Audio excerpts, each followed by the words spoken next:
It's time to invest when there's blood in the streets. These are probably the 11 most important words in investing, which leads us to the $1 million question. Is there blood in the streets in the Indian stock market? As always, nothing in this video is investment advice, nor a recommendation to or not to buy, sell, or hold any security. We're happy to be part of the Zerodha Media Network and bring you interesting and useful content from the world of business and investing. So go ahead, like, subscribe, and hit the bell icon so you don't miss any of our videos.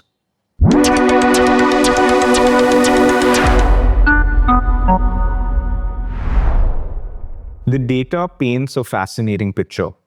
If I look at all listed companies with a market cap of 1,000 crores or more, which comprises over 1,450 stocks, I can see the extent of the market-wide damage is dramatic. The blame for this has been squarely put on the shoulders of the FIIs. What's interesting, though, is that the smaller cap companies, which generally have little to no foreign ownership, have endured far greater damage. The largest cohort of stocks in our universe is stocks in the 1,000 to 5,000 crore market cap range, comprising close to 700 stocks.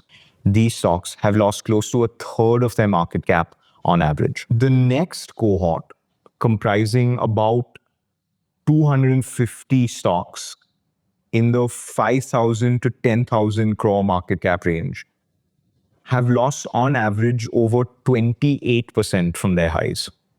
As you move along the market cap curve, you see that the damage is surprisingly uniform for all but one of the remaining cohorts, with average declines ranging from 24 to 28%. The least affected cohort is the 1 lakh crore plus market cap stocks comprising 87 companies. These have fallen just shy of 20% from their highs on average. The large cap safe haven play appears to have worked, at least in relative terms. Although I'm not sure.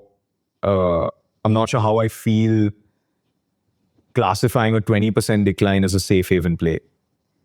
But anyway, so now there's different ways to look at these data points.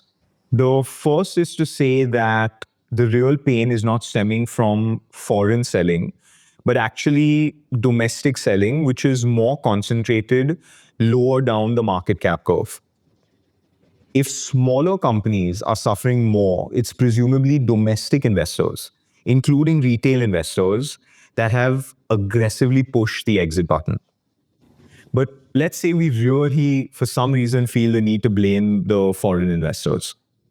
We could make the case that the declines in the large cap and mega cap stocks are actually worse because they never rose as much as their smaller cap counterparts to begin with.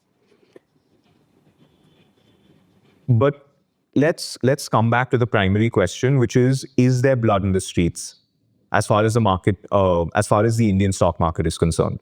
The average fall across all our roughly 1,500 stocks in our universe is about 29%. Within that, though, about 1,100 stocks have fallen over 20%. Just 128 stocks of our universe have fallen less than 10% from their highs. It appears that the collective wisdom of the market determined that valuations had got ahead of themselves, especially in the face of somewhat anemic growth. Many of the valuations were tough to sustain in the face of successive quarters of little to no corporate profit growth. The crucial point, though, is that the market has been kind and rewarded companies that have shown growth.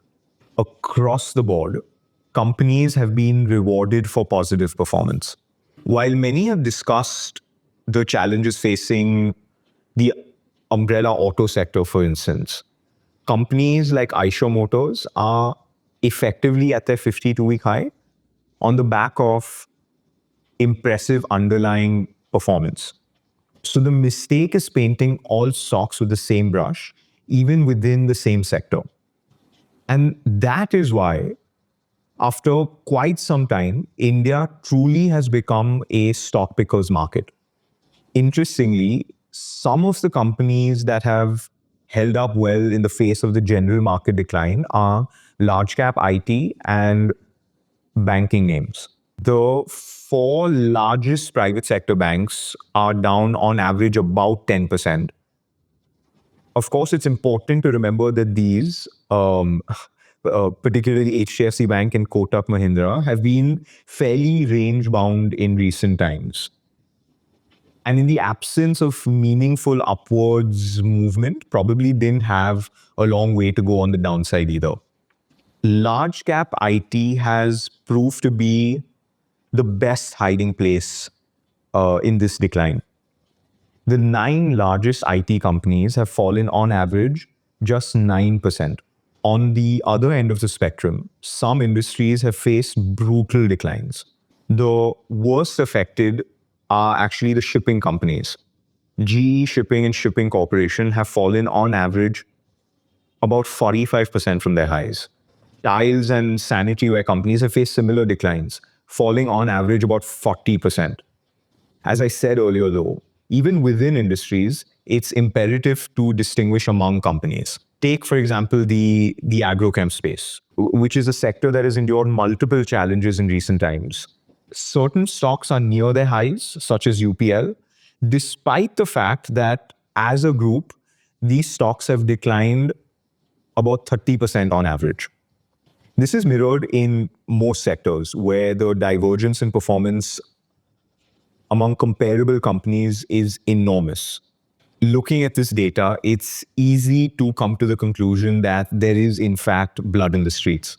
However, what we can learn from history is that jumping to that conclusion is potentially dangerous. If we take the global financial crisis as a benchmark, for instance, the recent fall is actually somewhat benign. That was real blood in the streets, where it seems like there is simply no bottom in sight. The bluest of blue chip companies fall 50, 60, 70% from their highs. Many companies are even knocked into oblivion during such periods. To gauge where we stand on that front, as far as the blue chips go, I looked at all stocks with a market cap of 30,000 crore or more, which cohort comprises 255 stocks. These stocks have fallen about 23% on average from their highs. In fact, 63% of these stocks have endured drawdowns in excess of 20% from their peaks. But it's important to remember that the corresponding figure for our overall universe was 75% of the stocks.